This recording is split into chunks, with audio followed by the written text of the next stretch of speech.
Para entrar en materia y a modo de introducción, el primer paso necesario a la hora de definir un concepto es determinar el origen etimológico del mismo. En este sentido, podemos subrayar que es en el griego donde encontramos los antecedentes del término epistemología. Más aún, este sustantivo está compuesto por la unión de dos palabras: episteme, que se puede traducir como conocimiento o ciencia, y logos, que vendría a significar discurso. Y como tal, se ha convertido en una rama de la filosofía que estudia el fundamento, los límites y la metodología del conocimiento. Dado que es un objeto de estudio, se encuentra también el conocimiento científico. Podría ser difícil de distinguir entre epistemología y filosofía de la ciencia. En un contexto puramente filosófico se identificará con la clásica teoría del conocimiento.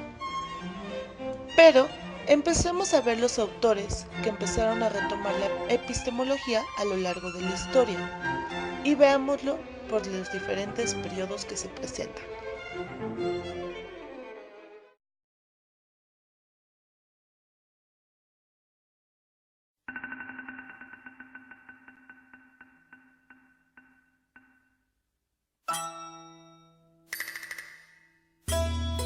Empezamos retomando los primeros autores que hablaron de la epistemología. El primer periodo es el clásico. Platón fue considerado el fundador del idealismo objetivo. Él fundó la academia dedicada a formar hombres políticos, también a la investigación de la verdad.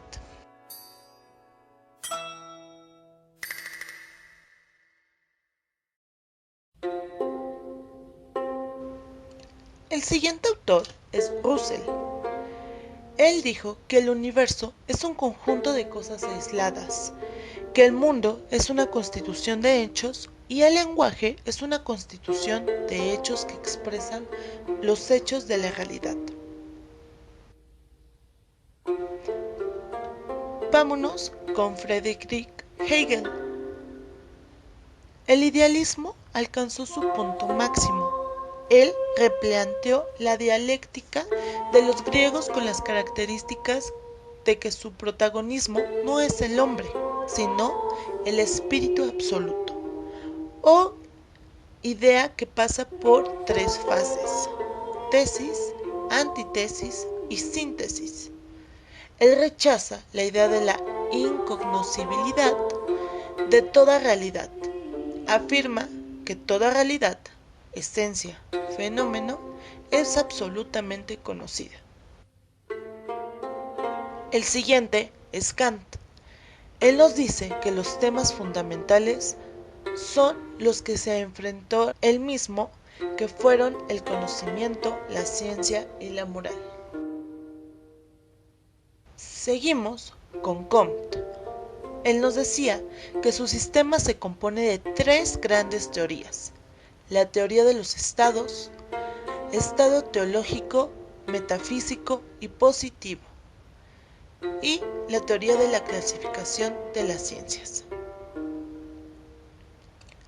El siguiente en abordar es Wilhelm Leibniz, considerado el fundador de la lógica matemática moderna.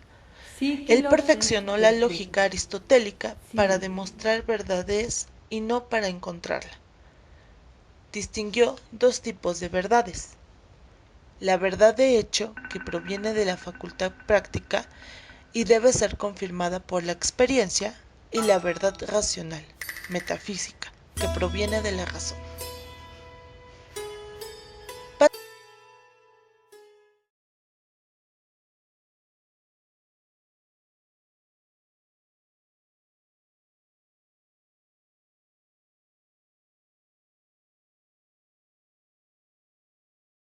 Hablemos ahora de la profesionalización de la epistemología, donde empezamos a ver el Círculo de Viena. Los diferentes autores que nos hablan sobre este periodo son Moritz Schlick, Rudolf Carnap, Hans Reichenbach, Viktor Kraft, Herbert Feig y Ferdinand Konzel. Todos ellos coinciden en que el Círculo de Viena es el conocimiento científico que deja de ser un lenguaje perfecto para convertirse en una actividad dramática.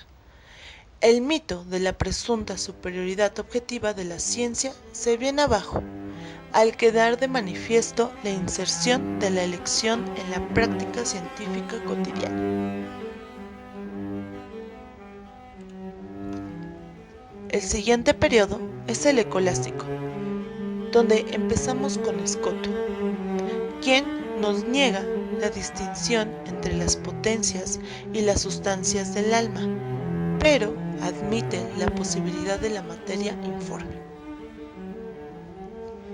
El siguiente autor es Tomás de Aquino. Él nos dice que en el hombre no hay más que una sola forma substancial, que es el alma racional. También nos dice que en Dios los atributos se identifican realmente con la esencia, de lo cual solo se distinguen con distinción de razón.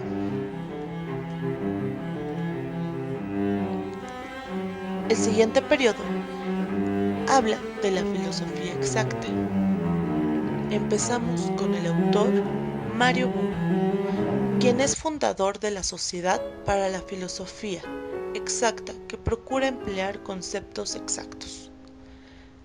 Él nos dice que la filosofía exacta la define mediante la matemática para evitar la ambigüedad y la precisión. La filosofía de Bunge abarca el realismo científico, que es ingenuo, crítico y científico.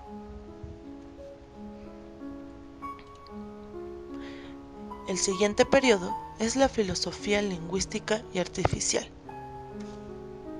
El autor que nos habla sobre esto es Ludwig Wittgenstein. Él nos habla sobre el Tractatus, donde nos explica la lógica del lenguaje. En el Tractatus se ve la estructura de la lógica del lenguaje y el pensamiento, que están relacionados con la estructura lógica de la realidad para diferenciar lo que puede ser significativo y claramente expresado, y lo que constituye enunciados sin sentidos o carentes de significado.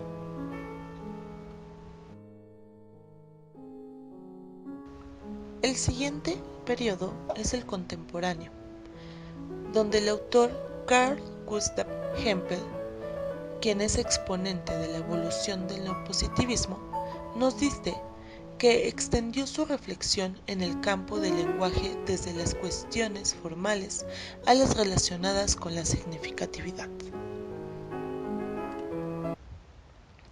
Nuestro siguiente autor es Karl Popper.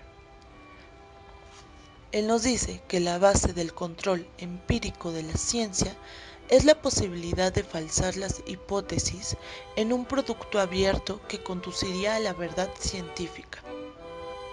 Nos menciona que las teorías, de acuerdo a Popper, no son el resultado de la síntesis de numerosas observaciones, sino más bien son conjeturas o invenciones creadas por los investigadores para explicar algún problema.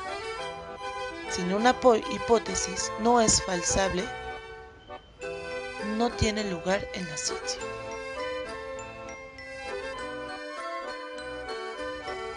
El siguiente autor es Thomas Kuhn. De acuerdo con Kuhn, un paradigma está formado por la amalgama de una teoría y el método, que juntos constituyen casi una forma especial de ver al mundo. Él nos propuso que el rechazo de un paradigma rebasa por las anomalías